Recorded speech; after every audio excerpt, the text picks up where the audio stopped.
자, 중학교 1학년 비문학 독해 연습 1권 이제 시작합니다. 초등학교 무사히 졸업해서 먼저 축하하고요. 그리고 이제 중학교 무사하게 그리고 건강하게 즐겁게 잘 다니길 먼저 바라겠습니다. 고민을 많이 했어요. 문학, 이른바 소설, 시, 어떤 희곡 이런 걸 먼저 공부를 할 것이냐, 그 다음에 문법, 단어가 어떻게 만들어지고 문장이 어떻게 만들어지고 이런 걸 먼저 공부를 할 것이냐, 아니면 이런 비문학, 독서 연습, 글을 읽는 방법에 대해서 먼저 공부를 할 것이냐, 선생님들 나름대로 고민을 많이 했고요. 좀 전에 얘기한 것처럼 문학과 문법 같은 경우는 차분히 한 작품 한 작품 선생님들과 같이 진도를 맞춰 나갈 거고요. 모든 학습, 이제 국어를 기초로 해서 영어, 수학 모든 학습에 기반이 되는 게 글 읽기다.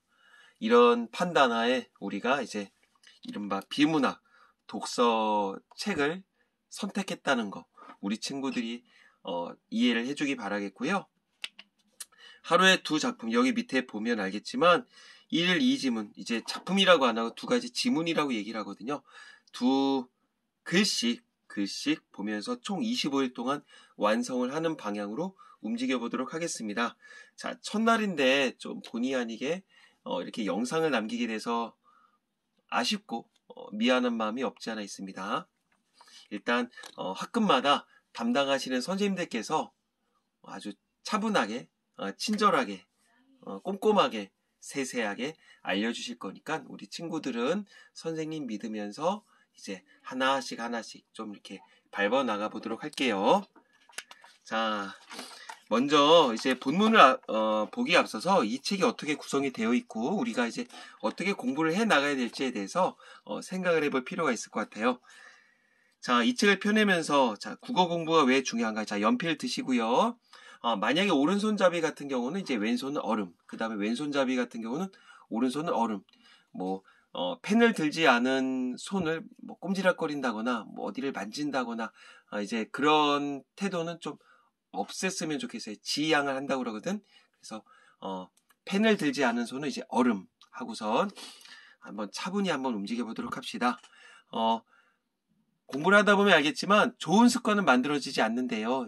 근데 이제 공부를 방해하는 요소들, 이른바 나쁜 습관들이 있거든요. 그런 습관들만 자신들이 알 거야. 스스로가 알 거야. 이제 나쁜 습관들을 하나씩 없애다 보면 어느 순간에 이제 우리 친구들에게 좋은 습관만 만들어져서 좀 승승장구한달까, 이렇게 쭉쭉쭉쭉 나갈 수 있지 않을까 생각을 해봅니다.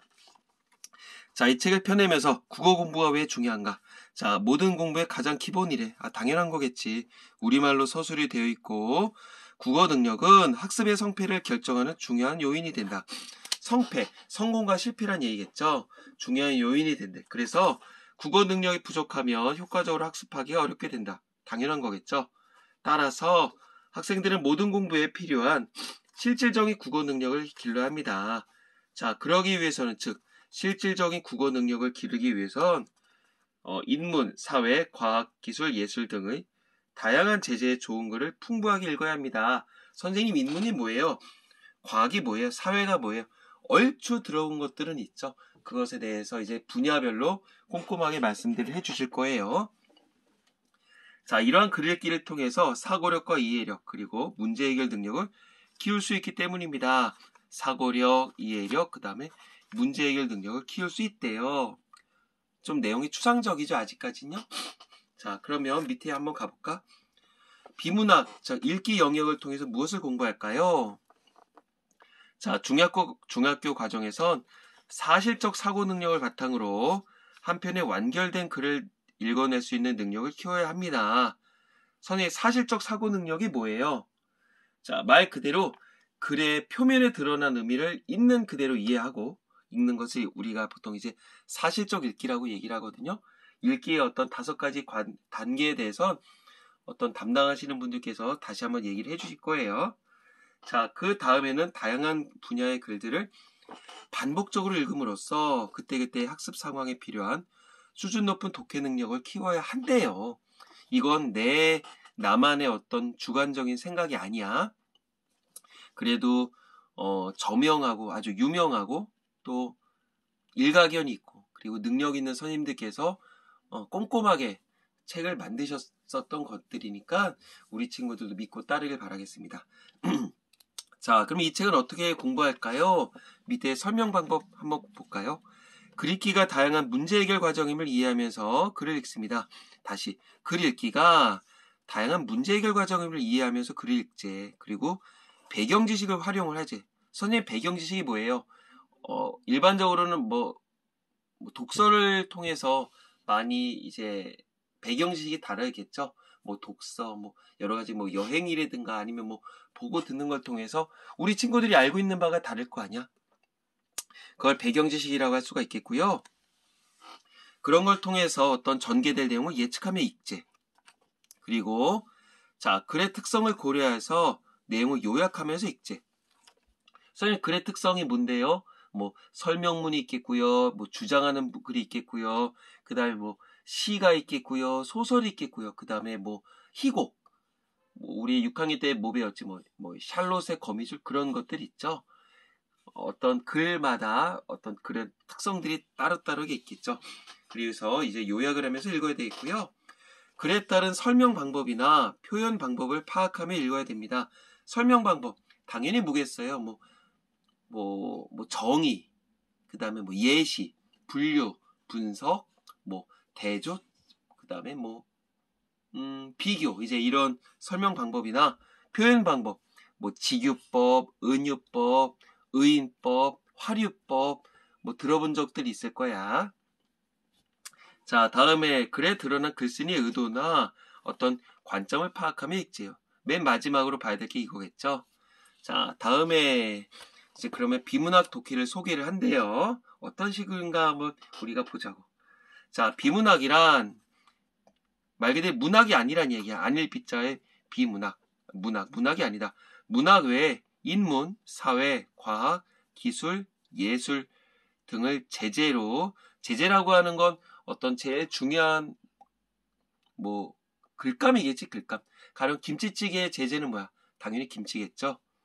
논설문이나 설명문, 기사문, 보고문 등의 실용문, 실생활에 이용되는 글을 실용문이라고 얘기를 하겠죠. 이런 걸 비문학이라고 합니다. 선생님 인문이 뭔지 모르겠어요. 뒤에 인문 분야에서 구체적으로 얘기를 해줄게요. 다음에 그럼 비문학을 벌써 공부해야 하나요? 영어나 수학은 많은 시간을 투자해 일찍 공부를 시작하지만 국어는 늦게 시작하는 경향이 있습니다. 그런데 고등학교에 입학하게 되면 당장 모의고사부터 낯선 유형의 문제가 출제됩니다. 멀리는 수능이 문제가 아닌 것입니다. 국어는 단기간에 공부하면 될 것 같지만 절대 그렇지 않습니다. 그러므로 국어도 미리미리 대비해야 됩니다. 자, 선생님도 고등학교 선배들한테 항상 얘기하지만 월화수목금토일 중에서 국어는 언제 하느냐? 자, 국어는 매일 하는 거야. 선생님 영어 수학은요? 영어 수학도 매일 하는 거야. 자, 그래서 어떻게 하느냐? 선생님 그럼 국어를 먼저 해? 영어를 먼저 해? 국어를 먼저 하는 거야. 내가 국어 선생이라서가 아니라 자, 국어를 먼저 하는 거야. 국어, 영어, 수학, 과학, 탐구 이렇게 매일같이. 아니죠. 국어, 영어, 수학 이건 둘은 바꿔도 되겠지. 그리고 뭐 월수금, 뭐 사회나 뭐 역사, 그 다음에 화목토, 과학 이런 식으로 교대로 공부를 하는 겁니다. 자, 그 다음에 3번 가볼까? 비문학 독해에 필요한 능력은 뭘까요?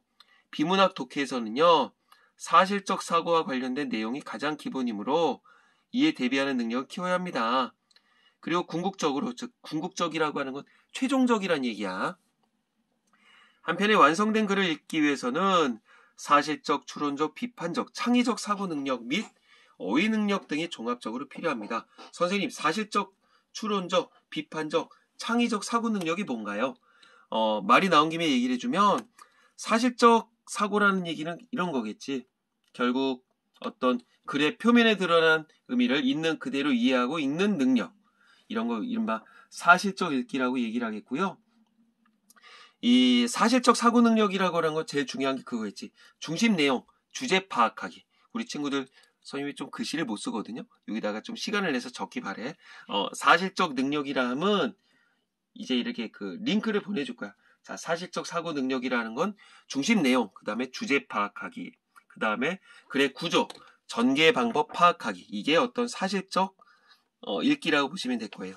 여기다 적어줄까? 야, 글씨 못 쓴다 난리 날 텐데. 자, 사실적 읽기라고 하는 건 뭐냐면 중심 내용과 주제를 파악하는 거예요. 그래서 단락마다 중심 내용을 파악을 해야 돼 있고 단락이 모아지면 하나의 이야기가 되겠죠. 그에 따라서 어떤 주제를 파악할 필요가 있겠죠. 그 다음에 글의 구조, 뭐 병렬식이냐 추보식이냐 우리 선생님들께서 이제 도식화 그림으로 나타내 주실 거예요. 그 다음에 전개 방법을 파악하기. 자, 당연히 이러다 보면 단어를 봐야 되겠고 중심 문장을 봐야 되겠고 어떤 인과관계 뭐 그 다음에 어떤 뭐 우리 교장 선생님 말씀하실 때 보면 표지라고 하잖아. 오늘 쌤이 얘기할 거는 몇 가지가 있어요. 첫째 어쩌고저쩌고, 둘째 어쩌고저쩌고, 셋째 어쩌고저쩌고. 자, 오늘 얘기한 건 첫째, 둘째, 셋째 이런 얘기가 있어요. 하면서 보통 뭐 요약 정리해서 마무리가 되죠. 이제 그런 식의 어떤 전개 방법에 대해서 알아가는 게 이제 사실적 읽기라고 얘기를 하는 거야. 자, 사실적 읽기라고 하는 거 아까 전에 뭐라 그랬었다? 어떤 글의 표면에 드러난 의미를 그대로 받아들인다. 자, 글의 표면에 드러난 어떤 의미를 파악하더라. 그게 이제 사실적 읽기란 얘기야. 자, 그냥 넘어가다가 그래도 이건 얘기를 해줘야 될 것 같아요. 그 다음에 두 번째 읽기가 이제 추론적 읽기라고 얘기를 하는데 자, 추론적 읽기라고 하는 건 적어놔요. 추론은 이거겠지. 가령 그 사람은 그저께 아침 6시에 물을 마시러 왔다. 약수터에 물을 마시러 왔다. 자, 그 사람은 어저께 아침에 6시에 약수터에 물을 마시러 왔다. 그 남자는 오늘 아침 6시에 약수터에 물을 마시러 왔다. 그 남성은 내일 아침 점점점이면 내일 아침 6시에도 물을 마시러 올 것이다. 이런 식으로 미루어 짐작을 할 수가 있겠죠. 그게 이른바 추론적 사고거든요. 결국 이렇게 볼 수가 있겠지. 어떤 생략된 내용을 어떤 추론, 미루어 짐작한다. 그래서 결국은 어떤 그 작가의 의도를 파악한다. 이렇게 보면 될 것 같아요. 자, 생략된 내용을 추론, 미루어 짐작하고요. 의도를 파악합니다. 그게 이른바 추론적 사고예요. 자, 가령 그런 거 있겠죠. 사람은 죽는다. 나는 사람이다. 그러므로 땡땡땡. 뒤에는 무슨 얘기가 나와있어? 나는 죽는다. 이제 이런 얘기가 나올 수가 있겠죠. 그런 거 우리가 추론적 사고라고 얘기를 합니다. 자, 그 다음에 이제 비판적이라고 나와 있잖아요.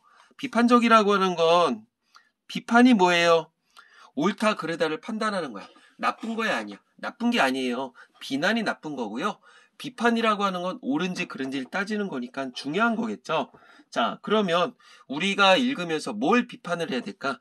당연히 이 사람 작가가 어떤 식으로 표현을 했었는데 표현이 맞아 떨어졌는지 이른바 표현의 적절성을 파악을 해야 되겠죠. 그 다음에 뭐 주장하는 글 같은 경우엔 주장하는 글이 허무맹랑할 수도 있잖아. 그치? 주장이 타당하느냐. 타당한 게 뭔데요? 이치적으로 받아들일 수가 있냐는 얘기야. 선생님 타당하지 않은 건요? 불타당인가요? 우리가 보통 부당하다고 얘기죠.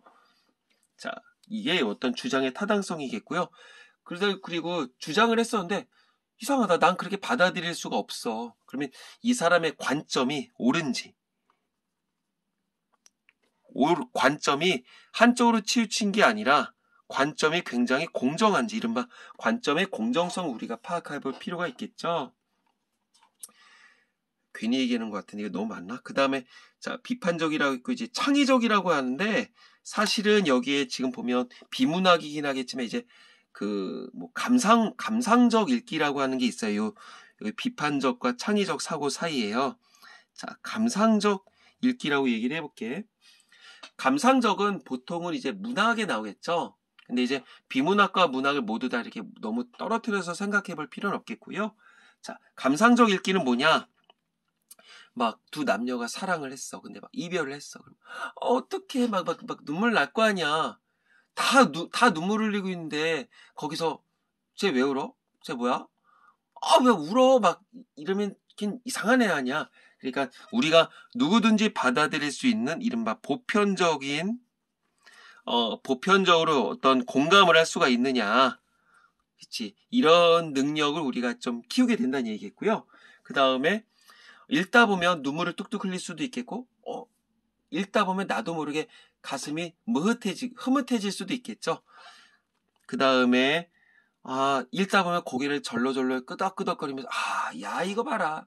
내가 몰랐었다. 이런 거 우리가 어떤 즐거움과 이른바 깨달음을 좀 받아들인다. 수용을 할 수가 있겠죠. 그게 이른바 감상적 읽기라고 보면 되겠고요. 그 다음에 이른바 맨 마지막 창의적 사고 능력이래. 창의적 읽기는 뭐냐면 창의적 읽기 결국 뭘까? 말 그대로 그걸 자기 스스로 뭔가 이렇게 활용을 해간다는 얘기겠죠. 자, 결국 그러면 어떤 자기의 배경 지식을 기초로 해서 내가 읽은 내용을 토대로 해서 내가 나에게 닥쳤었던 문제에 적용을 해서 해결을 해나가야 된다는 얘기야. 그러면 이렇게 보면 되지 않을까? 창의적 읽기는 문제 해결의 방향을 모색한다고 하면 알 수 있을까? 생각해 본다는 얘기야. 문제 해결 방안을 우리 곰곰하게 생각을 해본다는 얘기야. 그 다음에 이 저자들의 글이 모두 다 옳다고는 볼 수가 없을 거 아니야. 한계점이 있겠죠. 한계점이 있으면 그냥 거기서 끝나는 거야. 에이, 뭐야. 이렇게 볼 게 아니라 그 한계점을 극복하는 여러 가지 어떤 대안 방안들을 우리 스스로 만들 수가 있겠죠. 그게 이른바 창의적 읽기라고 보는 겁니다. 자, 그래서 글을 읽기에는 어떤 5가지 단계성이 있어요. 첫 번째, 사실적 읽기. 중심 내용 파악하고, 그리고 주제와 구조, 어떤 전개 방법을 파악한 데 써요. 그리고 표면에 드러난 의미를 파악하는 읽기라고 얘기했고요. 두 번째, 어떤 추론적 읽기라고 얘기했죠. 어떤 생략된 내용을 미루어 짐작하고 글쓴이의 의도를 파악하는 읽기라고 얘기했어요. 그 다음에 세 번째, 비판적 읽기라고 하는 건 뭐다? 어떤 이 표현의 적절한지, 그 다음에 주장이 타당한지, 그 다음에 관점이 공정한지, 이거를 파악하는 읽기라고 얘기했죠. 그 다음에 네 번째, 감상적 읽기, 보편적으로 공감할 수 있고, 그 다음에 어떤 즐거움과 깨달음을 받아들일 수 있는 읽기, 이른바 감상적 읽기라고 얘기를 했어요. 그 다음에 창의적 읽기, 어떤 문제 해결 방안을 우리 스스로 생각을 해보고, 그 다음에 어떤 한계점에 대해서 대응 방안을 마련해내는 읽기, 이런 걸 창의적 읽기라고 얘기를 했습니다. 자, 이게 어떤 하나의 나의 뭔가 뿌리가 된다면 이 어휘 능력이야말로 하나의 거기 어떤 총알이라고 얘기를 할 수 있을까? 그치? 씨앗이라고 얘기를 할 수가 있겠죠. 이런 것들이 종합적으로 필요하대요. 좀 얘기가 길어졌고요. 네 번째, 글의 종류에 따라 문제의 유형이 다른가? 당연하죠. 글의 종류에 따라 문제 유형이 조금씩은 다릅니다. 인문예술에서는요, 사실적, 창의적 사고 및 어휘력과 관련된 유형이 나온대요. 창의적 사고. 그 다음에 사회과학 기술에서는 추론적, 비판적 사고와 관련된 유형이 출제되는 경우가 많습니다. 특히나 얘기를 하자면 사회 영역에서 비판적 사고가 나. 말 그대로 우리 사회의 현상에 대해서 얘기를 한 거란 말이야. 자, 그리고 당연히 과학 기술에서는 추론하고 뭔가 이렇게 분석하는 능력이 필요하겠죠. 자, 다음에 마지막. 자, 어떤 효과적인 비문학 공부법은요. 특별한 공부법이 있는 건 아니지만 다양한 분야의 좋은 글을 많이 읽어야 된대요. 이러한 글 읽기를 통해 지문 분석, 문제 분석 등의 독해법을 자연스럽게 몸에 익혀야 합니다. 비문학 독해 지름길은 없대요. 근데 꾸준한 글 읽기와 반복 학습만이 가장 효과적인 학습법입니다. 멈추지만 않으면 돼. 늦어도 되니까 저 친구는 왜 이렇게 빠르게 읽지? 근데 나는 왜 이렇게 느리게 읽지? 상관없어. 느려도 돼. 하지만 끊임없이 매일같이 하는 게 제일 중요합니다. 자, 다음에 가볼게요. 자, 이 책은 어떻게 구성이 되어 있고 우리가 어떻게 이걸 활용할지에 대해서 얘기를 해볼게요. 1번 인문사회, 과학기술, 예술 등의 다양한 재주에서 글감을 엄선했습니다. 엄중하게 선택했대요. 자, 여기 나와 있네요. 국어는 모든 공부의 기본이지만 그 중에서도 독해 능력이 가장 중요하대요. 자, 제대로 된 글을 읽기 능력이 있어야만 이해력을 향상시키고 사고력을 확장시킬 수 있대요. 자, 밑에 가볼까? 지문 분석 연습. 자, 문단의 요지. 이거 뭐 이쑤시개가 아니야. 문단의 핵심 내용을 요지라고 얘기를 하겠죠. 그 다음에 주제 등을 직접 분석을 하지. 직접 하재. 그리고 쓰면서 글을 읽재. 반드시 이래야 돼. 우리가 스키마라고 얘기를 하거든요. 스키마라고 얘기를 하는데 뭐냐면 단락마다 왜 그런 거 보았을 거야. 우리 문제집 풀다 보면 이렇게 한 단락 끝날 때 이렇게 빨간색 글자로 해서 한 10대 글자 이렇게 정리되어 있고 두세 글자 구멍 뚫려 있어서 우리 친구들한테 이 단락의 내용은 뭘까요? 뭐 쓰라고 하는 거 문제집에서 많이 봤을 거야. 그게 제일 중요해. 그 스키마라고 얘기를 하거든요. 그럼 이 스키마가 모아지면 만약에 5단락의 이야기라 치자. 그럼 이 스키마가 모아지면 5개가 되겠죠. 그러면 스키마 5개만 모아도 하나의 요약된 내용을 좀 이렇게 정리할 수가 있다는 얘기야. 자, 그 다음에 목표 시간을 정해서 제한 시간 내에 글 읽기 연습을 합니다. 이거는 좀 약간 반대하는데 아직까지 중학생의 입장에서 시간을 제한해서 읽다 보면 본질에서 벗어날 수가 있어요. 그러니까 초시계를 재고서 5분 동안 지문을 읽어야 돼.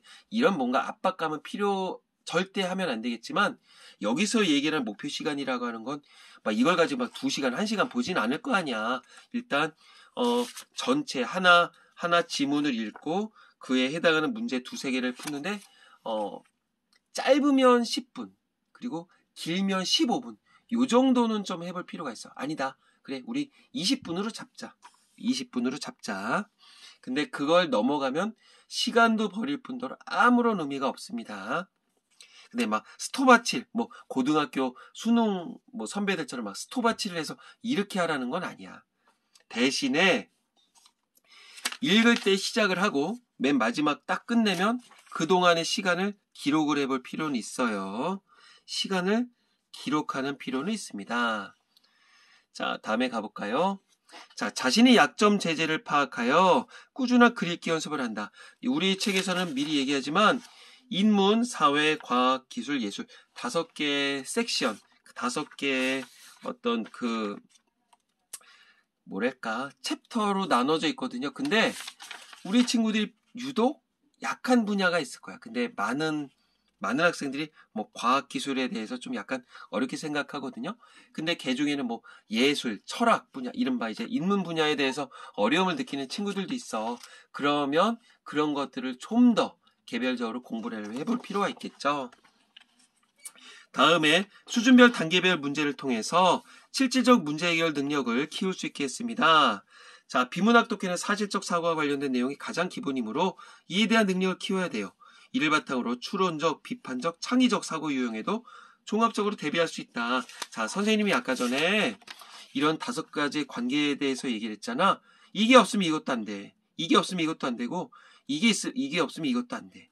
자연스럽게 흘러가는 거야. 선생님, 이 글은요, 비판적 사고에 관련한 이야기인가요? 사실적 사고에 관련한 이야기인가요? 그런 거 없어. 다 있어. 자, 다음에 수준별 단계별로 구성된 다양한 유형의 문제를 통해서 어쩌고저쩌고 해봅시다. 자, 그러면 어떻게 하느냐? 한번 가볼까? 발문 분석 연습, 문제에서 묻고 있는 내용을 정확히 파악하는 연습을 합니다. 선생님, 그럼 이 지문을 보는 게 아니라 먼저 문제를 봐야 되나요? 당연하죠. 우리는 하나의 이야기를 그냥 감상하는 게 아니야. 이 글을 통해서 이 출제자가 어떤 걸 우리에게 묻느냐. 선생님, 그럼 지금 중학교부터 문제풀이 그냥 기계가 되라는 말씀이 아니죠. 방향을 찾고선 가자는 얘기지. 여행을 가는데 그냥 막연하게 여행을 가는 것보다 우리 어디까지 가볼까? 그럼 이 길로 가는 게 좋을까? 돌아가는 게 좋을까? 그러면 나름대로의 방향을 설정할 수가 있잖아. 그럼 문제를 먼저 보고 나서 이런 걸 출제했다는 얘기는 이 작가가 우리에게 이런 걸 본문에서 묻겠구나. 물어보겠구나. 그걸 우리가 예측을 하자는 얘기겠죠. 그래서 문제에서 묻고 있는 내용을 정확히 파악하는 연습을 하고요. 답지를 분석하되 반드시 지문을 바탕으로 정답 및 오답을 찾아야 돼. 지문의 국어는 웬만한 건 답이 다 나와 있어. 그래서 선택지가 5개라면 거기서 대충 우리 친구 이렇게 하잖아. 안 돼요. 절대 안 돼요. 1번부터 5번까지를 다 OX로 가는 거야. 그 다음에 그냥 OX가 아니라 가령 뭐 대충 해서 어떻게 할까? 이게 대충 폈어. 몰라. 근데 대충 폈는데 유기농산물은 농약을 치지 않았는데도 모양도 좋고 맛도 좋은 농산물이 읽지 않았으니까 사실은 모르겠거든. 근데 만약에 앞에 내용이 틀렸어. 그러면 이게 아니라 여기다가 치는 거야. 이건 맞았네? 그럼 이렇게 동그라미 치는 거고. 지문 하나하나를 그런 식으로 해나가야 돼요. 대충 답 하나 골라서 절대 공부 안 돼. 그리고 어느 단락이 이 지문에서 어디가 틀렸으며 어디는 맞았으며 그리고 그것을 어떤 식으로 해서 이게 몇 단락에 나와야 되지? 이거 2단락에 나왔구나. 이렇게 찾아 놓을 필요가 있어요. 자, 제일 중요하겠고요. 그 다음에 독해의 기초 팁을 통해 독해 개념 및 효과적인 독해 방법을 익힌다. 독해의 기초 팁이 뭐야? 이거 어떤 단락마다 보니까 이런 식으로 밑에 나와 있더라고요. 이거는 담당하시는 선생님들하고 하나하나 살펴볼 겁니다. 참, 그리고 하나 더 얘기를 해주면 이제 만약에 틀렸다 치자. 책이 이렇게 있는데 1번 어쩌고저쩌고 물어봤어. 근데 틀렸어. 그러면 어떤 친구들은 이거 답 지우죠. 자기가 쓴 거 지우고 그냥 틀린 거 표시만 해주잖아. 그리고 정답 체크해두죠. 절대 그러면 안 돼. 왜냐하면 올바른 답을 선택을 한 게 아니라 내가 고쳐놨잖아. 그러면 내 머릿속에선 그걸 안 봐.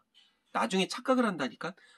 나는 이거 알고 있었지. 이렇게 착각을 하니까 틀린 거 체크를 해. 그리고 1번에 3번, 4번 이런 식으로 해서 정답을 아래쪽에다 기록을 해두세요. 그래야만 우리 친구들이 나중에 이걸 보고 나서 이거 틀렸네. 왜 틀렸지? 고민을 하고선 다시 한번 확인할 수가 있어.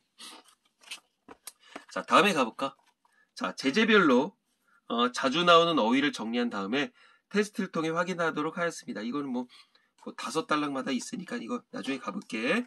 자, 밑에 가볼게. 중요한 게 나와요. 어휘는 독해력 향상의 기본입니다. 제일 중요하겠죠? 예문과 함께 의미를 익혀야 됩니다. 제일 중요한 건 아는데 예문과 함께 의미를 익힌대. 왜? 똑같은 단어인데도 의미가 다를 수가 있어. 가령 뭐가 있을까? 문득 떠오르는 게 없네. 예문과 가령 우리가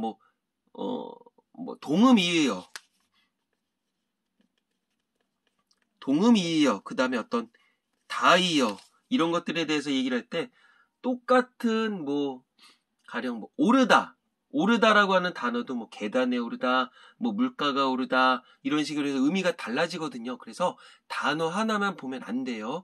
이 단어가 문맥에서 어떤 식으로 이용이 되느냐 그거를 파악해 볼 필요가 있습니다. 그 다음에 모르는 어휘는 그때그때 사전을 찾아 정리를 하면서 그 의미를 익힙니다. 근데 여기까지는 할 여력이 있을까 모르겠어. 일단 체크는 해둘 필요가 있겠고요.